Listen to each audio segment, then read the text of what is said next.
নমস্কার, দেখছেন কলকাতা টিভি। আরো বারো নিয়ে আমি সুদীপ্ত রয়েছি আপনাদের আর সুদীপ্তর সঙ্গে আরো বারোতে আমি রয়েছি মধুবন্তী। সুদীপ্ত, শুরুতে যে খবরে নজর রাখবো, প্রধানমন্ত্রীকে চিঠি মুখ্যমন্ত্রীর। ৩ ফৌজদারি আইন কার্যকরের সময় পিছনোর অনুরোধ করা হয়েছে এই চিঠিতে। একদমই তাই। এবং ২০ ডিসেম্বর বিদায়ী সরকার এই ৩ আইন পাশ করে এবং আলোচনা ছাড়াই পাশ হয় এই আইন। মুখ্যমন্ত্রী ওই দিন ১৪৬ জন সাংসদকে সাসপেন্ড করা হয় বলে জানা যাচ্ছে। একদমই, যে আবেদন করা হয়েছে মুখ্যমন্ত্রীর পক্ষ থেকে সেখানে স্বৈরতান্ত্রিক মনোভাব নিয়ে বিল পাশ করা হয়, এই অভিযোগ করা হয়েছে। আর এই বিষয়ে বিতর্ক হওয়া দরকার, এই দাবিও করা হয়েছে।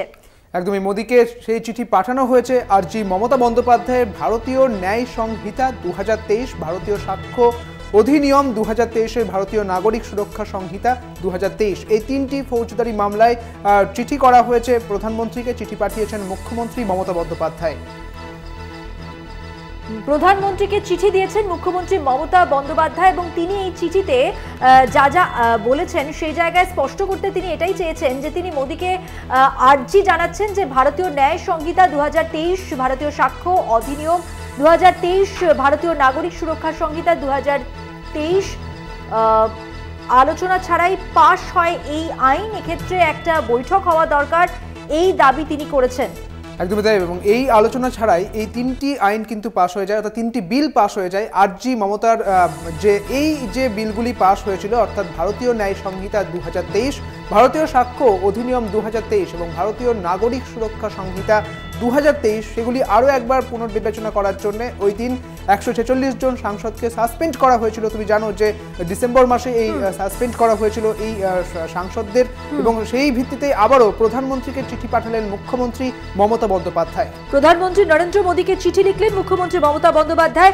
ভারতীয় দণ্ডবিধির নয়া ৩টি আইনকে এখনই কার্যকর না করে সংসদে পুনরায় পর্যালোচনার জন্য পেশ করা হোক।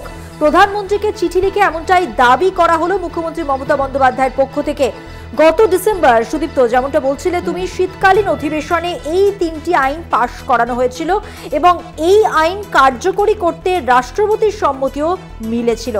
একদমই তাই। এবং এই বিল যখন পাশ হয়ে যায়, রাষ্ট্রপতির যখন সম্মতি মেলে, আইনে তৈরি হয় এই বিলটি, তখন সেক্ষেত্রে এই তারা ১৪৬ জন সাংসদ তারা কিন্তু বাইরে ছিলেন নিম্নকক্ষ থেকে, এবং সেখান থেকে যখন তাদের সাসপেন্ড করা হয়েছিল তারপরেই কিন্তু এই বিল আইনে পরিণত হয়। এবং এক্ষেত্রে আরও একবার পুনর্বিবেচনা করার জন্য এবং আলোচনা করার জন্য আর্জি জানিয়েছেন মুখ্যমন্ত্রী মমতা বন্দ্যোপাধ্যায় প্রধানমন্ত্রী নরেন্দ্র মোদীকে। তুমি জানো যে ৪ঠা জুন যখন নির্বাচনের ফল প্রকাশ হয়ে যায়, সেক্ষেত্রে বিজেপি সংখ্যাগরিষ্ঠতা পায়নি, তাদের এনডিএ সরকার গঠন করতে হয়েছে। কাজেই আরও কিছুটা চাপে থাকলো এনডিএ সরকার।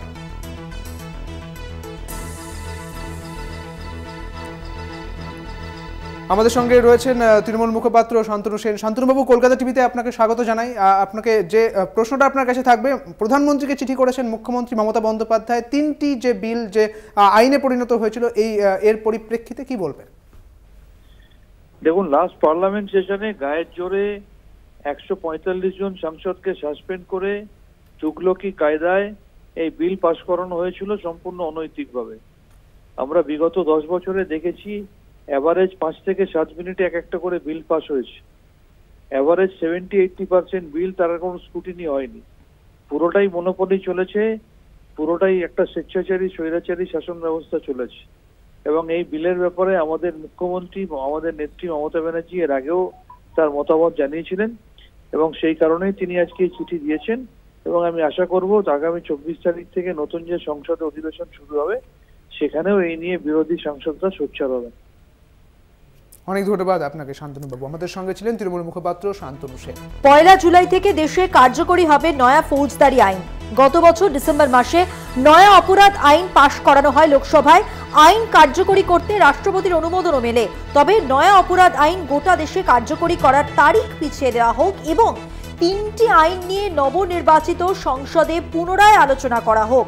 প্রধানমন্ত্রী নরেন্দ্র মোদী তাকে এই মর্মেই চিঠি লিখলেন মুখ্যমন্ত্রী মমতা বন্দ্যোপাধ্যায় এবং তিনি চিঠিতে উল্লেখ করেছেন যে আমি মনে করি সংশোধিত এই আইনগুলি নিয়ে নতুন করে পর্যালোচনা করার প্রয়োজন রয়েছে, এইগুলিকে নবনির্বাচিত সংসদে পুনরায় উপস্থাপন করা হোক। 20 ডিসেম্বর বিদায়ী সরকার এই 3 আইন পাশ করে, আলোচনা ছাড়াই পাশ করে দেওয়া হয় এবং সেই সঙ্গে যেটা সবচেয়ে বেশি উল্লেখযোগ্য যে 146 জন সাংসদকে সেই সময় কিন্তু বাইরে রাখা হয়, তাদের সাসপেন্ড করে দেওয়া হয় নিম্নকক্ষ অর্থাৎ লোকসভা থেকে। ঠিক তখনই এই স্বৈরতান্ত্রিক মনোভাব নিয়ে বিল পাশ করে মোদী সরকার এবং এই বিষয়ে বিতর্ক হওয়ার দরকার। মোদীকে চিঠিতে আর্জি জানিয়েছেন মুখ্যমন্ত্রী মমতা বন্দ্যোপাধ্যায়। ভারতীয় ন্যায় সংহিতা 2023, ভারতীয় সাক্ষ্য অধিনিয়ম 2023, ভারতীয় নাগরিক সুরক্ষা সংহিতা 2023, এই 3টি বিল আরও একবার পুনর্বিবেচনা করার কথা বলা হচ্ছে। বিজেপি নেতা রাহুল সিনহা এই মুহূর্তে আমাদের সঙ্গে টেলিফোন লাইনে রয়েছেন, কথা বলবো রাহুল বাবুর সঙ্গে। রাহুল বাবু, প্রধানমন্ত্রী নরেন্দ্র মোদীকে চিঠি লিখলেন মুখ্যমন্ত্রী, ভারতীয় দণ্ডবিধির নয়া 3টি আইনকে এখনই কার্যকর না করে সংসদে পুনরায় পর্যালোচনা করার জন্য পেশ করা হোক। চিঠিতে এই মর্মেই তিনি ব্যাখ্যা করেছেন। মমতা বন্দ্যোপাধ্যায় যা বলতে চাইছেন বা তার যে আর্জি সে সম্পর্কে আপনার প্রতিক্রিয়া জানতে চাইব। এরকম কোন রীতি আগে কখনো হয়নি, অতএব মমতা ব্যানার্জি হঠাৎ করে একটা আলোড়ন তোলার চেষ্টা করছে এই সমস্ত কথা বলে। আমি মনে করি যেটা বিগত সংসদে পাশ হয়ে গেছে, যেটা আইনে পরিণত হয়ে গেছে, সেটাকে নতুন করে সংকটের মধ্যে ফেলার কোনো যৌক্তিকতা নেই। আসল কথা হচ্ছে কোনো কিছু বলার নেই সরকারের বিরুদ্ধে, সেই কারণের জন্য এখন পুরনো সমস্ত বিষয়কে সামনে আনার চেষ্টা হচ্ছে। আর এই আইনের দ্বারা তৃণমূল কংগ্রেসের যারা ঘনিষ্ঠ শুভানুধ্যায়ী তাদের যে অসুবিধা হতে পারে এটা বুঝতে পেরেই মমতা ব্যানার্জি এই জিনিস করছে। অতএব আমরা মনে করি যে 3টি ফৌজদারি আইন যেটা আছে সেটা সঠিক আছে এবং এর নিয়ে কোনো পর্যালোচনা করা উচিত নয়। তবুও প্রধানমন্ত্রী যেটা বিবেচনা করবেন সেটাই মান্য হবে, কিন্তু আমাদের প্রাথমিক মত হচ্ছে এটা অবান্তর একটা আবদার। অনেক ধন্যবাদ কথা বলার জন্য। কথা বললাম বিজেপি নেতা রাহুল সিনহার সঙ্গে এবং যেমনটা আপনাদের জানাচ্ছিলাম, মুখ্যমন্ত্রী মমতা বন্দ্যোপাধ্যায় তিনি প্রধানমন্ত্রীকে চিঠি লিখেছেন এই মর্মেই 3টি আইনকে এখনই কার্যকর না করে পর্যালোচনা করা হোক, এমনটাই আবেদন করা হয়েছে চিঠিতে। একদমই তাই, কিন্তু এই আলোচনা ছাড়াই যেহেতু ওই আইন পাশ হয়ে যায়, সেদিক থেকেই একটা বিরোধী রাজনীতিতে একটা বাতাবরণ চলছিল যে এই বিষয়ে একেবারেই কোনো রকম আলোচনা হয়নি। সেক্ষেত্রে আরও একবার মুখ্যমন্ত্রী মমতা বন্দ্যোপাধ্যায় প্রধানমন্ত্রীকে চিঠি করেছেন। তিনি বলছেন যে এই বিল যখন পাশ হয়ে যায় তখন 146 জন সাংসদ তারা বাইরে ছিলেন নিম্নকক্ষের অর্থাৎ লোকসভা থেকে, তাদের সাসপেন্ড করা হয়েছিল। সেই অর্থে আরও একবার পুনর্বিবেচনা করে দেখতে হবে এবং যে 1 জুলাই থেকে যে এই আইনগুলি কার্যকর হবে সেদিকেও যেন বলা হয়েছে যে এই কার্যকর যেন না হয় এবং এখনই কার্যকর না করার জন্য অনুরোধ জানানো হয়েছে মুখ্যমন্ত্রী। 10 দিন বাকি আছে 1 জুলাই থেকে, তুমি যেমনটা বলছিলে দেশে যাতে এই আইনগুলো কার্যকর না হয় তার জন্যই তড়িঘড়ি একেবারে বলা যেতে পারে প্রধানমন্ত্রীর কাছে এই আবেদনই করলেন মুখ্যমন্ত্রী। আমাদের সঙ্গে রয়েছেন তন্ময় ভট্টাচার্য, সিপিএম নেতা তন্ময় ভট্টাচার্য। তন্ময়বাবু, আপনাকে কলকাতা টিভিতে স্বাগত জানাচ্ছি। মুখ্যমন্ত্রী মমতা বন্দ্যোপাধ্যায় প্রধানমন্ত্রীকে চিঠি করেছেন যে 3টে বিল স্বৈরতান্ত্রিক মনোভাব নিয়ে পাশ হয়েছিল, সেই বিল আরও একবার পুনর্বিবেচনা করার জন্য কি বলবেন? মাননীয় মুখ্যমন্ত্রীর এই চিঠিকে আমি সমর্থন করছি এবং নিশ্চিতভাবেই এই বিলগুলো পুনর্বিবেচিত হওয়া উচিত। স্বৈরতান্ত্রিক কায়দায় বিলগুলো পাশ করা হয়েছে, কিন্তু দুর্ভাগ্য হচ্ছে যে মাননীয় মুখ্যমন্ত্রী নিজের রাজ্যের বিধানসভায় প্রায় সমপর্যায়ের স্বৈরতন্ত্রের প্রয়োগ আমরা বারবার দেখেছি। আপনি আচরি ধর্ম পরের শেখাও, এটা যদি মাননীয় মুখ্যমন্ত্রী রপ্ত করে নিয়ে চিঠিটা লিখতেন আমি আরো বেশি খুশি হতাম। তা সত্ত্বেও চিঠিটাকে আমি সমর্থন জানাচ্ছি। বেশ, অনেক ধন্যবাদ তন্ময়বাবু। আমাদের সঙ্গে ছিলেন সিপিএম নেতা তন্ময় ভট্টাচার্য।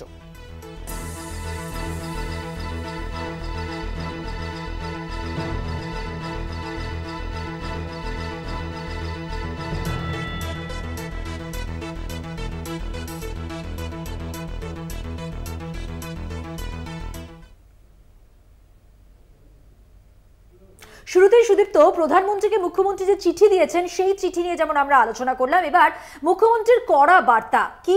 জরুরি বৈঠকে ডিজি আজ সকাল 11:30 থেকে এসপি সিপিদের নিয়ে বৈঠক এবং সেই বৈঠক ডেকেছেন রাজ্য পুলিশের ডিজি। একদমই তাই। বৃহস্পতিবার জমি জবরদখল নিয়ে যে তিরস্কার করেন মুখ্যমন্ত্রী মমতা বন্দ্যোপাধ্যায়, তুমি জানো যে বৃহস্পতিবার প্রশ্নের মুখে পড়েন পুলিশের কর্তারা। উত্তরবঙ্গের ভোটের কি করে টাকা ঢুকলো সে কথাও কিন্তু উঠে আসে সেই বৈঠকে। তুমি জানো যে নির্বাচনের সময় উত্তরবঙ্গে যে টাকা ঢোকার কথা উঠে আসছিল, এখানে আটকও করা হয়েছিল এবং সেই প্রসঙ্গকে টেনে আনেন মুখ্যমন্ত্রী মমতা বন্দ্যোপাধ্যায়। বৈঠকে জানতে চান মুখ্যমন্ত্রী এবং ওভারলোডিং সহ একাধিক ইস্যুতে আলোচনা করেন এই বৈঠকে। তুমি যেমনটা বলছিলে, বৈঠক ইতিমধ্যে শুরু হয়ে গেছে এবং এই বৈঠকে মূল যে বিষয় তা হলো উত্তরবঙ্গে ভোটে কি করে টাকা ঢুকলো। বৃহস্পতিবার প্রশ্নের মুখে পড়তে হয় পুলিশকে এবং তারপরেই সবটা নিয়েই আজকে রাজ্য পুলিশের ডিজি বৈঠক ডেকেছেন। 11টা থেকে সিপি এসপি সকলেই এই বৈঠকে উপস্থিত। মুখ্যমন্ত্রীর এই কড়া বার্তার পরেই কিন্তু একেবারে বলা যেতে পারে জরুরি ভিত্তিতে এই বৈঠক ডাকা হয়েছে ডিজির পক্ষ থেকে। একদমই তাই। এবং এই জরুরি ভিত্তিতে যে বৈঠক ডাকা হয়েছে সেক্ষেত্রে বোঝাই যাচ্ছে যে নির্বাচনে পুলিশের ভূমিকা, পুলিশ আধিকারিকদের ভূমিকা, এই বিষয়ে তিনি প্রশ্ন তুলবেন এবং এই বিষয়ে আলোচনা হতে পারে আজকের বৈঠকে এবং সেদিকে আমাদের নজর থাকবে।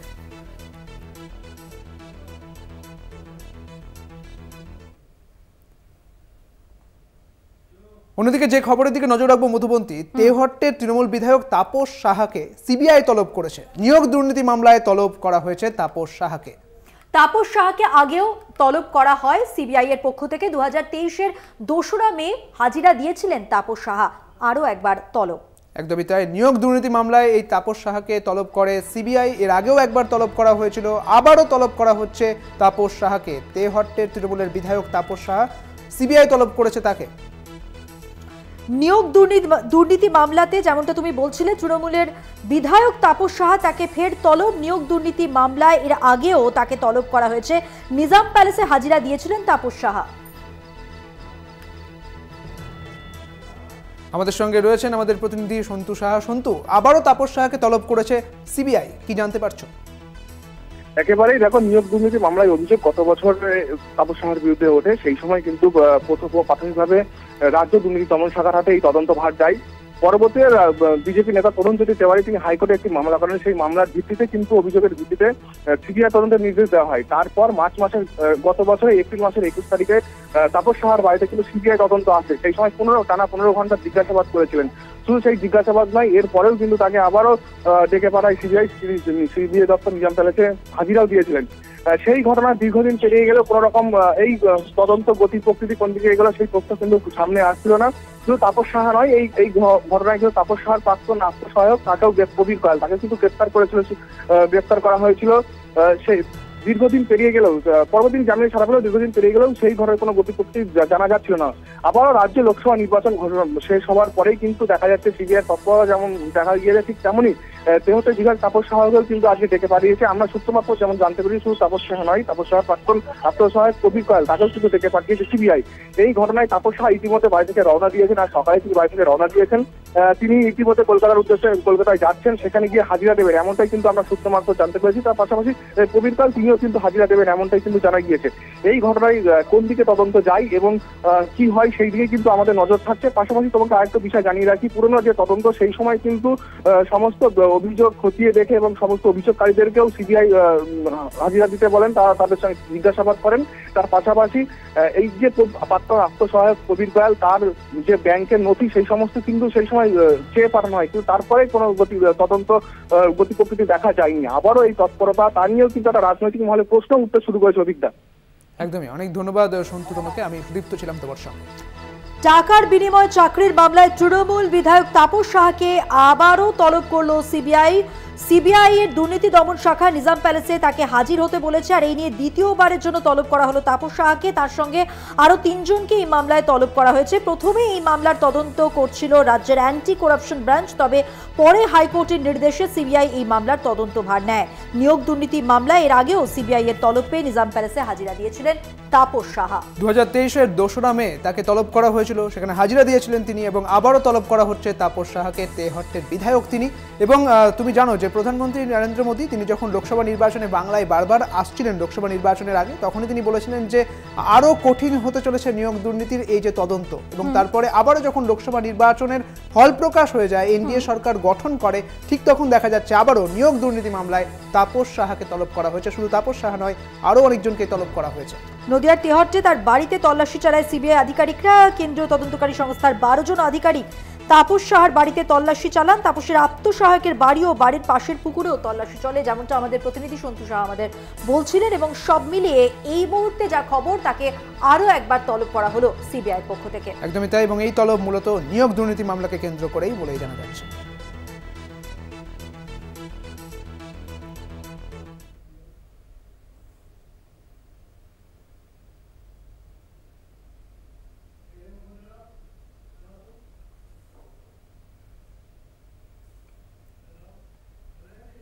যে ভোট মিটতেই রাজনৈতিক প্রতিহিংসা শুরু হয়ে গেছে। কোর্টের কাছে গিয়ে বলুন, অর্পিতার খাটের নিচে যে 50 কোটি টাকা আর 15 কেজি সোনা ঢুকিয়ে দেওয়া হয়েছিল, ওটা আসলে অমিত শাহের কাজ। তিনি রাত্রের 2:30টে স্পেশাল ফ্লাইটে এসে ট্রাঙ্ক ভর্তি করে টাকা নিয়ে আর সোনা নিয়ে গোপনে দারোয়ানের সঙ্গে চক্রান্ত করে নিজে হাতে ঢুকিয়ে দিয়ে চলে গিয়েছিলেন। বলুন যে দেশের প্রধানমন্ত্রী যিনি আছেন আমাদের নরেন্দ্র মোদী, উনি ওই প্রসন্নর ব্যাংক অ্যাকাউন্টে 72 কোটি টাকা পাঠিয়ে দিয়েছেন। এটা বলুন কোর্টে দাঁড়িয়ে। এইসব কথার কোনো ভিত্তি নেই। আর এ নিয়ে বিবৃতি দিলে কার্যত এখন আমাদের কাছে এটা বিরক্তির মতো দাঁড়িয়েছে। মানুষ এগুলো শুনে শুনে ক্লান্ত, মানুষ তদন্তের শেষ দেখতে চাইছে।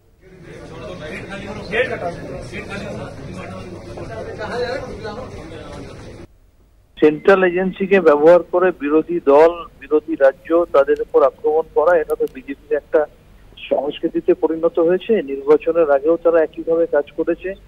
নির্বাচন চলাকালীন তারা দেখেছেন যে তারা একটা রাজ্যের নির্বাচিত মুখ্যমন্ত্রীকে পর্যন্ত অ্যারেস্ট করেছে, সেই নিয়ে তারা দ্বিধাগ্রস্ত হয়নি। এবং নির্বাচনের পরে আবারও তারা একই পথে হাঁটছে। তারা বুঝতে পারছে না যে তাদের এই আচরণের জন্যই দেশের মানুষ তাদের বিরুদ্ধে রায় দিয়েছে। শুধুমাত্র ইলেকশন কমিশনকে কাজে লাগিয়ে কোন রকমের একটা নড়বড়ে সরকার তারা তৈরি করতে।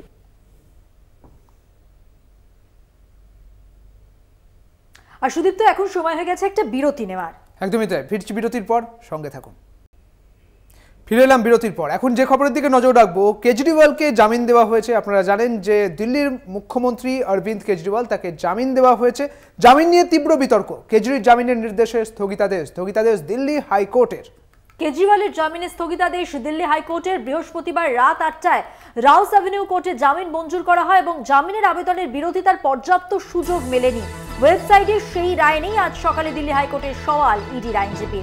একেবারে একদমই তাই মধুবন্তী। এবং এই আবগারি দুর্নীতি মামলায় কেজরিওয়ালকে যখন ধরা হয়, তখন কেজরিওয়ালকে যে কোনোভাবেই জামিন দেওয়া হচ্ছিল না, যদিও নির্বাচনের জন্য তাকে বের করা হয়েছিল এবং তিনি নির্বাচনের প্রচার চালাতে পেরেছিলেন। তবে যেটা জানা যাচ্ছে যে গতকাল রাত 8টার সময় নিম্ন আদালতে তাকে জামিন দেওয়া হয়, যদিও ইডি তারা এই জামিনের প্রতি বিরোধিতা জানিয়েছেন এবং হাইকোর্টে সওয়াল করেছেন। একদমই 1 লক্ষ টাকার ব্যক্তিগত বন্ডে শর্ত সাপেক্ষে কেজরিওয়ালের জামিন মঞ্জুর করেছিল দিল্লির আদালত। আর সেই জামিনের বিরুদ্ধে আজ দিল্লি হাইকোর্টে আবেদন করে তদন্তকারী সংস্থা ইডি। সেই আবেদনের পরিপ্রেক্ষিতে এবার কিন্তু শুনানি শুরু হয়ে গেছে দিল্লি হাইকোর্টে। সুদীপ্ত, এবং একদমই তাই, এবং শুক্রবারই তাকে জেল থেকে ছাড়া পাওয়ার কথা ছিল অরবিন্দ কেজরিওয়ালের। তবে ইডির আবেদন শুনবে দিল্লি হাইকোর্ট আজ। দিল্লি আবগারি দুর্নীতি মামলায় দিল্লির মুখ্যমন্ত্রী তথা আপ নেতা অরবিন্দ কেজরিওয়ালকে গতকালই, যেমনটা তুমি বলছিলে, জামিন দেওয়া হয়েছিল। 1 লক্ষ টাকার ব্যক্তিগত বন্ডে শর্ত সাপেক্ষে কেজরিওয়ালের জামিন মঞ্জুর করেছিল দিল্লির আদালত এবং সেই জামিনের বিরুদ্ধে আজ দিল্লি হাইকোর্টে আবেদন করা হচ্ছে তদন্তকারী সংস্থা ইডির পক্ষ থেকে। আর সেই আবেদনের প্রেক্ষিতে শুনানি শুরু হয়েছে। আর শুনানির শুরুতেই উচ্চ আদালত নির্দেশ দিয়েছে, যতক্ষণ না পর্যন্ত ইডির আবেদনের প্রেক্ষিতে শুনানি হচ্ছে, ততক্ষণ কেজরিওয়ালের জামিনের মুক্তি দেওয়ার নিম্ন আদালতের নির্দেশ কার্যকর করা যাবে না। অর্থাৎ তাহলে আবারও হয়তো পিছিয়ে যেতে পারে কেজরিওয়ালের জামিন। সেক্ষেত্রে হাইকোর্টের কি রায় হয় সেদিকে কিন্তু আমাদের নজর রাখতে হবে। কারণ 2020-21 সালেই এই আবগারি দুর্নীতি মামলায় যে কথা উঠে এসেছিল, অর্থাৎ আপ সরকারের যে দুর্নীতির কথা উঠে এসেছিল, তার প্রেক্ষিতেই নির্বাচনের একেবারে আগে অরবিন্দ কেজরিওয়ালকে কিন্তু গ্রেপ্তার করা হয় এবং তিহার জেলে তাকে রাখা হয়। যদিও নির্বাচনের জন্য তাকে কিন্তু সামনে আনা হয়েছিল, অর্থাৎ তাকে মুক্তি দেওয়া হয়েছিল, তিনি প্রচার চালাতে পারবেন এমনটা বলা হয়েছিল। তবুও তাকে আবারও কিন্তু তিহার জেলে ফিরে যেতে হয় এবং যেটা জানা যাচ্ছে যে গতকাল নিম্ন আদালতে জামিন পেয়েছিলেন অরবিন্দ কেজরিওয়াল। আরো বিস্তারিত জানাতে আমাদের সঙ্গে টেলিফোন লাইনে রয়েছেন আমাদের প্রতিনিধি পল্লব চট্টোপাধ্যায়। পল্লব, আরো বিস্তারিত তথ্য তোমার কাছে জানতে চাইবো এই প্রসঙ্গে। গতকাল রাউস অ্যাভিনিউ আদালত প্রথমে বলেছিল যে রায় মুলতবি থাকবে, কিন্তু পরে আবার রাত 8টার সময় কেজরিওয়ালকে জামিন মঞ্জুর করা হয়। সেই সময়তে ইডির তরফে সেই নির্দেশে তীব্র বিরোধিতা করে রায়ের উপর স্থগিতাদেশ চাওয়া হলেও কিন্তু ওই আদালত কিন্তু ইডির আবেদনে সাড়া দেয়নি।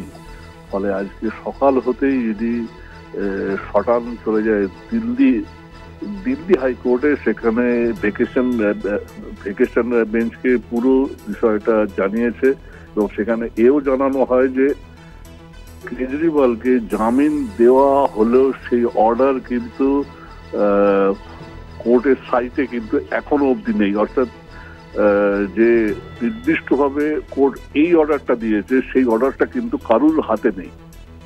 এই তথ্যটা বিশেষ করে সামনে আসাতে দিল্লি হাইকোর্ট জানিয়ে দিয়েছে যে ওই অর্ডার আপাতত স্থগিত। আজকে শুক্রবারেই ইডির আবেদন শোনা হবে। আপাতত পরিস্থিতি এই অবস্থায়। একদমই তাই পল্লবদা, সেক্ষেত্রে যখন হাইকোর্ট এমনটা জানিয়েছে, এমন রায় দিয়েছে, সেক্ষেত্রে কেজরিওয়ালের এই জামিন প্রক্রিয়া কি খুব একটা সুগম হবে, কি মনে হয়?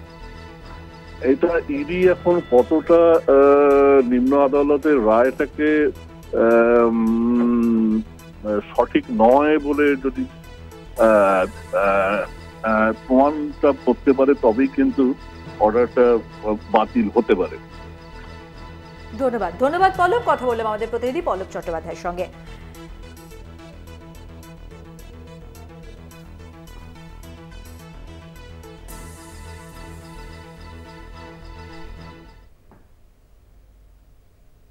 আর এবার সুদীপ্ত যে খবরে নজর রাখবো, আমডাঙ্গায় তৃণমূলের গোষ্ঠী দ্বন্দ্বের অভিযোগ উঠেছে। তৃণমূলের সঙ্গে তৃণমূলেরই সংঘর্ষের ঘটনা। একদমই তাই, এবং আহত উভয় পক্ষের 4 জন বলে এখনো পর্যন্ত খবর। বারাসতের আমডাঙ্গাতে বোদাই গ্রামের এই ঘটনা। বোদাইয়ের পঞ্চায়েত সদস্যের ওপর হামলার অভিযোগ উঠছে তৃণমূলের আরেক গোষ্ঠীর বিরুদ্ধে। অর্থাৎ একেবারেই গোষ্ঠী কোন্দল যে সামনে এলো বারাসতে, তা একেবারেই কিন্তু প্রকাশ্যে। দেখো, এই দলের মধ্যে এই যে গোষ্ঠী কোন্দল, যেটাকে আমরা ভোটের আগেও দেখেছি, এই ছবি প্রত্যক্ষ করেছি, ভোট পরবর্তী হিংসার ক্ষেত্রেও কিন্তু এই গোষ্ঠীদ্বন্দ্ব অনেকবারই সামনে এসছে এবং এই অভিযোগ কিন্তু নতুন নয়। তৃণমূলের গোষ্ঠীদ্বন্দ্ব মানতে নারাজ যদিও আমডাঙ্গার তৃণমূল বিধায়ক, কিন্তু এই ঘটনা নতুন নয়। বিভিন্ন ক্ষেত্রে বিভিন্ন এলাকায় আমরা দেখেছি ভোটের আগে এবং ভোটের পরে গোষ্ঠীদ্বন্দ্ব বারবার উঠে এসেছে। একদমই তাই। তবে এই ঘটনা যতই তিনি মানতে নারাজ হন, যে ছবি উঠে আসছে, সেক্ষেত্রে ছবিটা দেখলেই বুঝতে পারা যাচ্ছে যে এই যে গোষ্ঠীদ্বন্দ্বের জন্য, এবং যে খবর জানতে পারছি যে আহত হয়েছেন উভয় পক্ষেরই 4 জন, অর্থাৎ এই গোষ্ঠীদ্বন্দ্ব কিন্তু লেগেই রয়েছে। অর্থাৎ একদিকে ভোট পরবর্তী হিংসা, আর অন্যদিকে এই গোষ্ঠী কোন্দলের ছবিটা কিন্তু একইভাবে অব্যাহত রয়েছে ভোটের আগে এবং ভোটের পরে।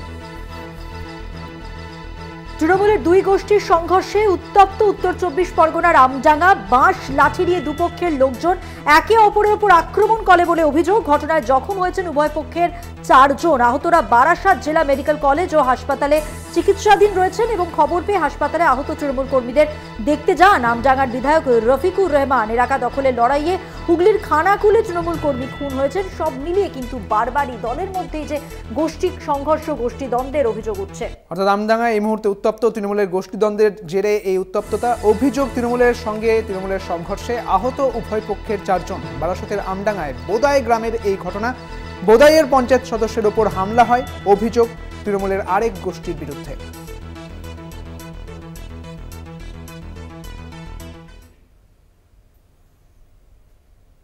আর আরো ভারতের সময় হয়ে গেছে আরো একটা বিরতি নেওয়ার। ফিরছি বিরতির পর, সঙ্গে থাকুন। সুদীপ্ত, এবার যে খবরে নজর রাখবো, কয়লা পাচার কাণ্ডে জালে ইসিএল কর্তা ও সিভিল কন্ট্রাক্টর এই দুজনকে গ্রেফতার করা হয়েছে। গ্রেফতার করেছে সিবিআই। একদমই তাই, কয়লা পাচার মামলায় আবারও তৎপর সিবিআই। এই মুহূর্তে ইসিএল এর 2 অধিকর্তাকে গ্রেপ্তার করা হয়েছে বলে জানা যাচ্ছে। কয়লা পাচার কাণ্ডে জালে এবার ইসিএল কর্তা এবং সিভিল কন্ট্রাক্টর এই 2 জনকে গ্রেপ্তার করা হয়েছে সিবিআই এর পক্ষ থেকে। রাতে নিজাম প্যালেসে গ্রেপ্তার করা হয় তাদের। আসানসোলের বিশেষ সিবিআই আদালতে পেশ করা হয় এই ধৃত ইসিএল এর যে অধিকর্তা দুজনকে। ধৃত ইসিএল এর কাজোড়া অঞ্চলের জিএম নরেশ কুমার সাহা এবং ধৃত সিভিল কন্ট্রাক্টর অশ্বিনী কুমার যাদব অবৈধ কয়লা কারবারে যুক্ত।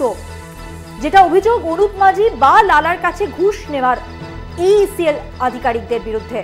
একদমই তাই। নরেশ কুমার সাহার বিরুদ্ধে অভিযোগ দুজনেই অবৈধ সিন্ডিকেটের সঙ্গে জড়িত ছিল এই কয়লা পাচার মামলায়। দেখো, কয়লা পাচার মামলা নিয়ে কিন্তু নানা তালবাহানা চলেছে এবং সিবিআই অনেককেই কিন্তু গ্রেপ্তার করেছে এবং তারপরেও আবার নির্বাচনের পর এই কয়লা পাচার কাণ্ডকে ঘিরে আবারও যখন তৎপরতা দেখা যাচ্ছে সিবিআই এর পক্ষ থেকে, তখন যেটা উঠে আসছে যে আসানসোলের এই ইসিএল অধিকর্তাদের গ্রেপ্তার করা হয়েছে। আমরা আরো বিস্তারিত জানবো। আমাদের সঙ্গে টেলিফোন লাইনে রয়েছেন আমাদের প্রতিনিধি পবিত্র সরকার। পবিত্র, কি জানা যায়? পবিত্র বন্দ্যোপাধ্যায়, পবিত্র, এই যে দুই আধিকারিক এদেরকে গ্রেফতার করা হয়েছে, এদের গ্রেফতারের পিছনে মূলত কোন কোন বিষয়গুলো কাজ করছে, সিবিআই সূত্রে কি জানা যাচ্ছে?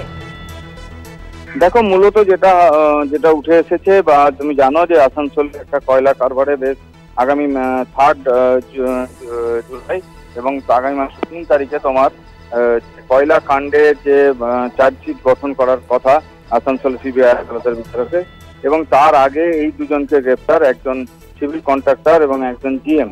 হ্যাঁ, নরেশ কুমার সাহা বলে যিনি আছেন জিএম, এবং এদের উপরে যেটা মূল অভিযোগ তা হচ্ছে যে এই যে কয়লা কারবার হয়েছে, কয়লা কারবারে বেশ কিছু কাগজপত্র তাদের কাছ থেকে পাওয়া গেছে এবং কয়লা কারবারের সঙ্গে তারা প্রত্যক্ষ ভাবে না হলেও পরোক্ষভাবে জড়িত। তারা এই যে টাকা লেনদেন বা কাগজ আদান প্রদান এর মধ্যে তারা জড়িত আছে। এবং তোমাকে বলে রাখি যে সিভিল কন্ট্রাক্টর, তার মধ্যে সে কোন একজন কয়লার এই যে অবৈধ কারবারে জড়িত, তার সঙ্গে সে জড়িত ছিল এবং সে তাদের কাছ থেকে টাকা নিয়ে অন্য জায়গায় অফিসারদের আধিকারিকদের লেনদেন শুরু করে।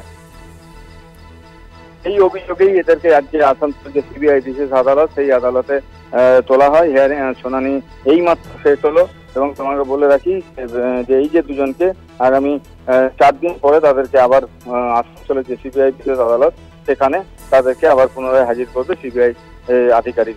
তাদের 4 দিনের সিবিআই হেফাজতে। পবিত্র, এই জায়গা থেকে তোমার কাছে জানতে চাইবো, শুনানিতে ঠিক কি হলো, আজকে আদালতে কি বলা হলো?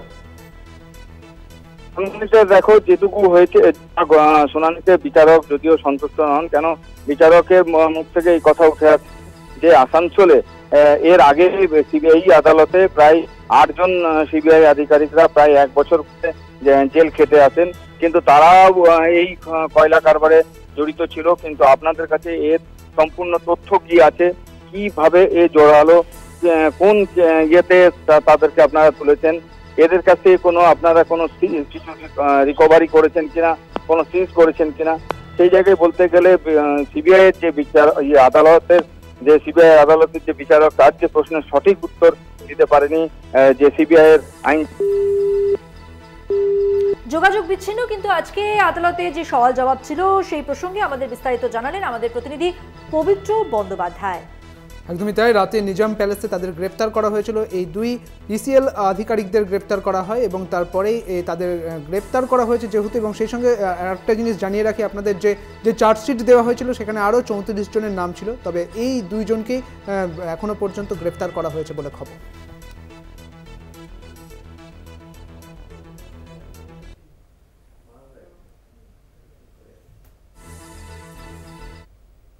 সুদীপ্ত, এবার বেশ একটা গুরুত্বপূর্ণ খবরে আমাদের নজর রাখতেই হচ্ছে। লোকসভার প্রোটেম স্পিকার নিযুক্ত কে হলেন? না ভর্তৃহরি মহতাব, ওড়িশার বিজেপি সাংসদকে নিয়োগ করলেন রাষ্ট্রপতি। একদমই তাই মধুবন্তী। এই প্রোটেম শব্দটি ল্যাটিন শব্দ থেকে এসেছে এবং এই ল্যাটিন শব্দ প্রোটেমের যে অর্থ তা হচ্ছে সমসাময়িক সময়। অর্থাৎ লোকসভার প্রোটেম স্পিকার নিযুক্ত হলেন ভর্তৃহরি দত্ত, অর্থাৎ ভর্তৃহরি মহাতাব উড়িষ্যার বিজেপি সাংসদকে নিয়োগ করলেন রাষ্ট্রপতি। সোমবার থেকে 18তম লোকসভার প্রথম অধিবেশনে তাকে এই কার্যভার দেওয়া হবে। আমাদের সঙ্গে রয়েছেন আমাদের পলিটিক্যাল এডিটর আশিস চট্টোপাধ্যায়। আশিসদা, যেটা জানতে চাইবো যে এই মহাতাবকে কেন বেছে নেওয়া হলো এই প্রোটেম স্পিকার হিসেবে, আর সেই সঙ্গে যেটা জানবো যে এই প্রোটেম স্পিকারের ভূমিকাটা কি রয়েছে। দেখো, এই যে নতুন লোকসভা নির্বাচনে সাংসদরা নির্বাচিত হয়েছেন, এই নির্বাচন নতুন যে সংসদ তৈরি হয়েছে তার তো কোনো অধ্যক্ষ নেই, সুতরাং যখন অধিবেশন শুরু হবে তখন কাউকে তো পৌরোহিত্য করতে হবে সেই অধিবেশনে। যেহেতু সংসদ শুরু হওয়ার আগে নির্বাচন করে অধ্যক্ষ নির্বাচন করা যায় না, সেই জন্য রাষ্ট্রপতি একজনকে নিয়োগ করেন 2 দিন 3 দিনের জন্য সংসদে পৌরোহিত্য করতে। তিনি প্রোটেম স্পিকার বা অস্থায়ী অধ্যক্ষ হন। সাধারণভাবে প্রথা হচ্ছে দীর্ঘদিনের সাংসদ, যিনি হয়তো 7 বার 8 বার 9 বার নির্বাচিত হয়েছেন, যেমন ভর্তৃহারি মহতাব, তিনি দীর্ঘদিন ধরে 90-এর দশক থেকে নির্বাচিত হয়ে চলেছেন, এবং সাধারণভাবে যার বিরুদ্ধে কিছু কথা নেই তেমন একটা, মানে কারোর আপত্তি জানাবার তেমন কিছু নেই, এইরকম সর্বজন শ্রদ্ধেয় সাংসদকেই প্রোটেম স্পিকার নির্বাচিত করা হয়। ভর্তৃহরি মহতাব সম্পর্কে কোনো বিতর্কিত বিষয় সাধারণভাবে নেই, এবং তারা দীর্ঘদিনের রাজনৈতিক পরিবার উড়িষ্যায়, তার বাবা হরেকৃষ্ণ মহতাব মুখ্যমন্ত্রী ছিলেন উড়িষ্যার। ভর্তৃহরি মহতাব ছিলেন বিজু জনতা দলের সাংসদ দীর্ঘদিন ধরে, কিন্তু চলতি বছরের মার্চে তিনি বিজু জনতা দল ছেড়ে ভারতীয় জনতা পার্টিতে যোগদান করেন এবং সেই কটক থেকেই আবার সাংসদ নির্বাচিত হয়েছেন। এহেন ভর্তৃহরি মহতাবকে প্রোটেম স্পিকার হিসেবে নিয়োগ করা হয়েছে। 24 তারিখে যখন সংসদের অধিবেশন শুরু হবে তখন তিনি সেখানে পৌরোহিত্য করবেন এবং এই অধিবেশনে স্পিকার নির্বাচিত হবেন, অর্থাৎ পার্মানেন্ট যিনি অধ্যক্ষ তিনি নির্বাচিত হবেন। তাকে কিন্তু রাষ্ট্রপতি নিয়োগ করছেন এরকম নয়, সংসদের সংখ্যাগরিষ্ঠ সদস্যরা যাকে চাইবেন সেই ব্যক্তি সংসদ স্পিকার নির্বাচিত হবেন। তার জন্য ইচ্ছুক সংসদকে জানাতে হবে নমিনেশন পেপার। একদমই আশিস দা, সেক্ষেত্রে আরো একটা প্রশ্ন আপনার কাছে রাখবো, যে যখন যেহেতু 25শে জুন এই স্পিকার নির্বাচনের কথা জানা গিয়েছিল, যখন এই স্পিকার নির্বাচন হবে সেক্ষেত্রে এই প্রোটেম স্পিকারের কি ভূমিকা থাকবে তখন? হ্যাঁ, প্রোটেম যতক্ষণ না স্পিকার নির্বাচিত হয়ে যাচ্ছেন, সেই প্রক্রিয়া শেষ হচ্ছে, ততক্ষণ পর্যন্ত প্রোটেম স্পিকারই লোকসভার অধ্যক্ষ। যে মুহূর্তে পার্মানেন্ট বা স্থায়ী অধ্যক্ষ নির্বাচিত হয়ে গেলেন, প্রক্রিয়া শেষ হয়ে গেল, তখন কার্যভার স্থায়ী অধ্যক্ষের হাতে স্থানান্তরিত হবে। সুতরাং যতক্ষণ না পর্যন্ত স্থায়ী অধ্যক্ষ নির্বাচনের প্রক্রিয়া শেষ হচ্ছে, প্রোটেম স্পিকারই সংসদের অধ্যক্ষ এবং তিনি কার্যক্রম পৌরোহিত্য করবেন। অনেক ধন্যবাদ আশিস দা আপনাকে। আমাদের সঙ্গে ছিলেন পলিটিক্যাল এডিটর আশিস চট্টোপাধ্যায়।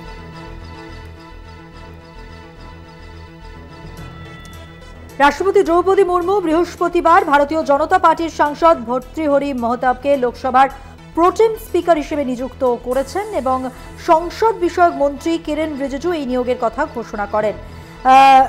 রাষ্ট্রপতি সংবিধানের 95(1) ধারা অনুযায়ী মহতাবকে প্রোটেম স্পিকার হিসেবে নিযুক্ত করেন। স্পিকার নির্বাচনের আগে পর্যন্ত তিনি লোকসভার সভাপতির দায়িত্ব পালন করবেন। 18তম লোকসভার নতুন নির্বাচিত সদস্যরা প্রোটেম স্পিকারের সামনেই শপথ গ্রহণ করতে চলেছে।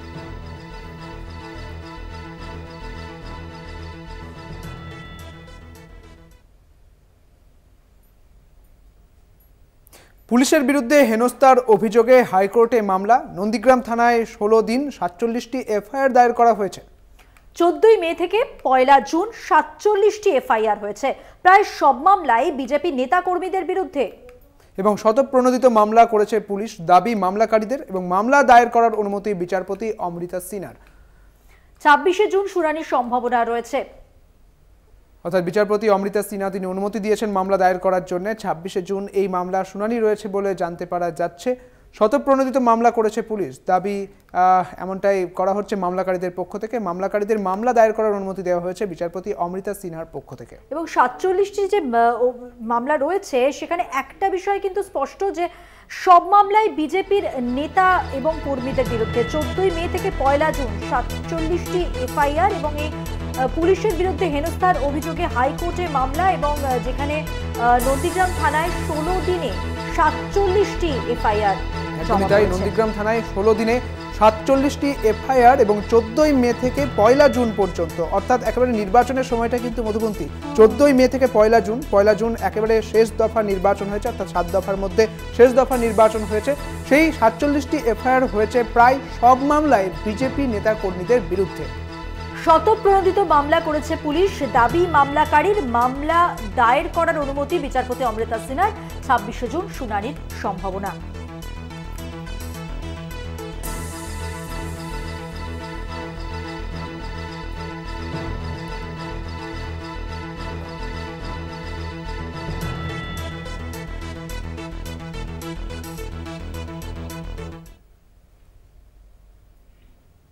আর সময় আরো একটা বিরতির। ফিরছি বিরতির পর, সঙ্গে থাকুন। ফিরে এলাম বিরতির পর। এই মুহূর্তে যে খবরের দিকে নজর রাখবো, নিটের খবরের দিকে নজর রাখবো। দেখো মধুবন্তী, নিট নিয়ে বলতে গেলে ফ্যাক্টর কাজ করছে। কিরকম? নিট যা একেবারে বিতর্কের মুখে, নেট যা বাতিল হয়ে গিয়েছে। নিটের কাউন্সিলিংয়ে স্থগিতাদেশ দিল না সুপ্রিম কোর্ট, এনটিএকে নোটিশ পাঠিয়েছে এবং নোটিশ পাঠিয়ে আর্জি জারি করার, খারিজ জারি করার কথা বলা হয়েছে। 8ই জুলাই একত্রে সব আর্জি শুনবে শীর্ষ আদালত। অর্থাৎ নিটের কাউন্সিলিংয়ে স্থগিতাদেশ দেয়নি সুপ্রিম কোর্ট এবং যেটা জানা যাচ্ছে যে এনটিএকে নোটিশ জারির আর্জি তাও কিন্তু খারিজ হয়েছে। একদমই তাই। এবং নিট নিয়ে যে প্রশ্ন ফাঁসের যে বিতর্ক উঠে আসছিল, সেক্ষেত্রে নিট নিয়ে কিন্তু কোনো রকম কোনো যে কাউন্সিলিংয়ের ক্ষেত্রে কোনো রকম যে কাউন্সিলিং খারিজ করে দেওয়ার কথা কিন্তু এখনো পর্যন্ত সুপ্রিম কোর্টের পক্ষ থেকে বলা হয়নি। 8ই জুলাই একত্রে সব আর্জি শুনবে শীর্ষ আদালত, এমনটাই জানা গিয়েছে। অন্যদিকে নেট কিন্তু একেবারেই বাতিল করে দেওয়া হয়েছে। 18 জুন নেট হয়েছিল, 19 জুন তা বাতিল করে দেওয়া হয়েছে। নিট নিয়েও যখন একাধিক অভিযোগ উঠেছে, বিহারে একসঙ্গে বেশ 13 জনকে গ্রেপ্তার করা হয়েছে বলে খবর উঠে আসছে, তেজস্বী যাদবের নাম উঠে এসেছে, ঠিক তখনও কিন্তু এই নিট নিয়েও খুব একটা যে তৎপরতা দেখতে পাওয়া গিয়েছে তা কিন্তু নয়। যেটা জানা গিয়েছে যে শীর্ষ আদালত বলেছে যে শীর্ষ আদালত যে কাউন্সিলিংয়ের ক্ষেত্রে কোনো রকম কাউন্সিলিং খারিজের কথা কিন্তু একেবারেই বলেনি। 8ই জুলাই একত্রে সব আর্জি শোনার কথা রয়েছে শীর্ষ আদালতে। নিটের কাউন্সিলিংয়ে স্থগিতাদেশ দেয়নি সুপ্রিম কোর্ট। আরো বিস্তারিত জানবো, আমাদের সঙ্গে টেলিফোন লাইনে রয়েছেন আমাদের প্রতিনিধি পল্লব চট্টোপাধ্যায়। পল্লব, সুপ্রিম কোর্ট ঠিক কি জানিয়েছে? সুপ্রিম কোর্ট জানিয়েছে এটা যে এই নিট ইউজি নিয়ে যত মামলা এখনো অব্দি হয়েছে, সেগুলোর চূড়ান্ত ফয়সালার উপরেই কিন্তু ডাক্তারিতে ভর্তির ভবিষ্যৎ নির্ভরটা করবে। কিন্তু এই মন্তব্যটা কিন্তু মন্তব্যই, লিখিতভাবে কিন্তু কোনো নির্দেশ এরকম দেয়নি। কারণ বেশ কিছু মামলাকারীর তরফ থেকে কাউন্সিলিংটা বন্ধ রাখার জন্য আবেদন করা হয়, কিন্তু সেটা তখনই কোর্ট সাফ জানিয়ে দেয় যে কাউন্সিলিং আপাতত বন্ধ করা যাবে না।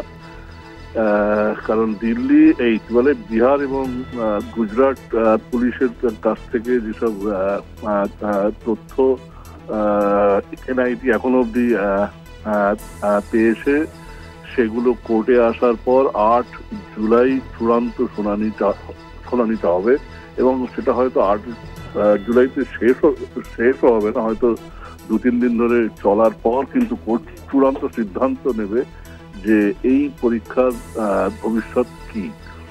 তো সেই কারণেই আপাতত সবাই বলতে গেলে নিট ইউজির সঙ্গে সম্পর্কিত সকলেই তাকিয়ে আছে 8 জুলাইয়ের দিকে। পরিস্থিতি আপাতত এরকমই। ধন্যবাদ পল্লব, কথা বললাম আমাদের প্রতিনিধি পল্লব চট্টোপাধ্যায়ের সঙ্গে। অর্থাৎ 8ই জুলাই একত্রে সমস্ত আর্জি শুনবে শীর্ষ আদালত, এমনটাই শীর্ষ আদালতের পক্ষ থেকে জানিয়ে দেওয়া হয়েছে।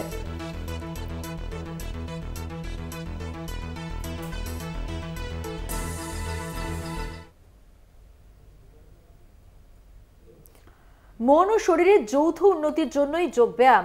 আজ আন্তর্জাতিক যোগ দিবস। এবারের ভাবনা নিজের এবং সমাজের জন্য যোগাসন। একদমই তাই। যোগব্যায়াম শুধু যে শরীরের উন্নতি ঘটায় তা নয়, এটি মনের নানা সমস্যারও সমাধান ঘটায়, এমনটাই আমরা জানি। 2014 সালে প্রধানমন্ত্রী হয়ে প্রথমবার যোগ দিবস উদযাপন শুরু করেছিলেন নরেন্দ্র মোদী। এবং মধুমন্তী, আজ একেবারে কর্কটক্রান্তি রেখার ওপর সূর্য কিন্তু একেবারে উলম্বভাবে আলো ফেলে এবং আজকেই কিন্তু উত্তরায়ণের শেষ দিন। তুমি জানো যে 2014 সালে যখন প্রধানমন্ত্রী নরেন্দ্র মোদী তিনি যখন প্রথমবারের জন্য প্রধানমন্ত্রী হিসেবে শপথ নিয়েছিলেন নরেন্দ্র মোদী, সেক্ষেত্রে সেই বছরই সেপ্টেম্বর মাসে রাষ্ট্রসংঘে তাকে বক্তৃতা দেওয়ার জন্য আমন্ত্রণ জানানো হয়েছিল। এবং 2014 সালেই যে কথা তিনি বলেছিলেন, অর্থাৎ যে প্রাচীন যে সংস্কৃতি, সেই যোগ দিবসকে তিনি আন্তর্জাতিক যোগ দিবস হিসেবে চেয়েছিলেন এবং তারপরেই 11ই ডিসেম্বর রাষ্ট্রসংঘে তার শপথ নেওয়া হয় এবং 2015 সালে 21শে জুন থেকে এই যোগ দিবস অর্থাৎ আন্তর্জাতিক যোগ দিবসের যে চলাটা সেটা কিন্তু শুরু হয়েছিল। একদমই। অর্থাৎ তৃতীয়বার প্রধানমন্ত্রী হওয়ার পর নরেন্দ্র মোদী আজ দুদিনের সফরে জম্মু কাশ্মীরে আসছেন এবং 20 এবং 21শে জুলাই তিনি জম্মু কাশ্মীর সফরও করছেন এবং তিনি প্রথম প্রধানমন্ত্রী হওয়ার পর আন্তর্জাতিক যোগ দিবস পালন করেন। সেই মুহূর্তের ছবিও আমরা দেখেছি এবং এই পরম্পরা কিন্তু তিনি জারি রেখেছেন। একদমই তাই। 10ম আন্তর্জাতিক যোগ দিবসের ছবিটা আপনারা দেখতে পাচ্ছেন। 10ম আন্তর্জাতিক যোগ দিবস পালন, জম্মু কাশ্মীরে যোগ দিবস পালনে মোদী। এই মুহূর্তে আপনারা সেই ছবি দেখছেন। জম্মু কাশ্মীরে যোগ দিবস পালন করছেন প্রধানমন্ত্রী। প্রতিবারের মতো এবারও 2015 সালে এই যোগ দিবসের আন্তর্জাতিক যোগ দিবসের চলাটা শুরু হয়েছিল 177টি আন্তর্জাতিক দেশ এই যোগ দিবসে তারা এই যোগ দিবসে আয়োজিত হয়েছিল এবং এই সমস্ত কিছু মিলিয়ে আবারও এই যোগ দিবস অর্থাৎ 10ম এই যোগ দিবস পালন হচ্ছে। প্রধানমন্ত্রী নরেন্দ্র মোদী কি বলেছেন শুনব। पिछले साल मुझे अमेरिका में यूएन हेडक्वार्टर्स में योग दिवस के आयोजन का नेतृत्व करने का अवसर मिला था। इसमें भी 130 से ज्यादा देशों के लोगों ने भाग लिया था। योग की ये यात्रा अनवरत সুদীপ্ত, গোটা দেশের কথা আমরা যেরকম বললাম, এবার শান্তিনিকেতনের ছবি দেখাবো, সেখানেও আন্তর্জাতিক যোগ দিবস পালিত হচ্ছে এবং যোগাতে অংশগ্রহণ করেছিলেন বিশ্বভারতীর উপাচার্যরা এবং শুক্রবার শান্তিনিকেতনের উপাসনা গৃহের উল্টো দিকে পুরনো মেলার মাঠ যেখানে রয়েছে 10তম আন্তর্জাতিক যোগ দিবস পালন করা হয় বিশ্বভারতীর পক্ষ থেকে। একদমই 10ম আন্তর্জাতিক যোগ দিবস পালন বিশ্বভারতীর, সেই ছবি আপনারা দেখছেন। আর এই যোগাতে অংশগ্রহণ করেছেন পাঠভবনের পড়ুয়ারা, পাঠভবনের ক্ষুদে ছাত্রছাত্রীরা, তারাও রয়েছে। পাশাপাশি অনুষ্ঠানে অংশগ্রহণ করেন বিশ্বভারতীর অধ্যাপক, কর্মী, আধিকারিক এবং প্রাক্তনীরাও। এবং বিশ্বভারতীর ভারপ্রাপ্ত উপাচার্য অধ্যাপক অরবিন্দ মণ্ডল তিনি বলেন যে যোগ পৃথিবীর ইতিহাসে প্রাচীনতম সভ্যতা, মানুষকে সুস্থ থাকতে প্রতিদিন যোগ করার পরামর্শ দিয়েছেন উপাচার্য। শ্বাস নেব আর ছাড়ব, শান্ত করার চেষ্টা করব। আরো আজ এই পর্যন্ত। একদমই দেখতে থাকুন কলকাতা টিভি, রাত দিন 7 দিন।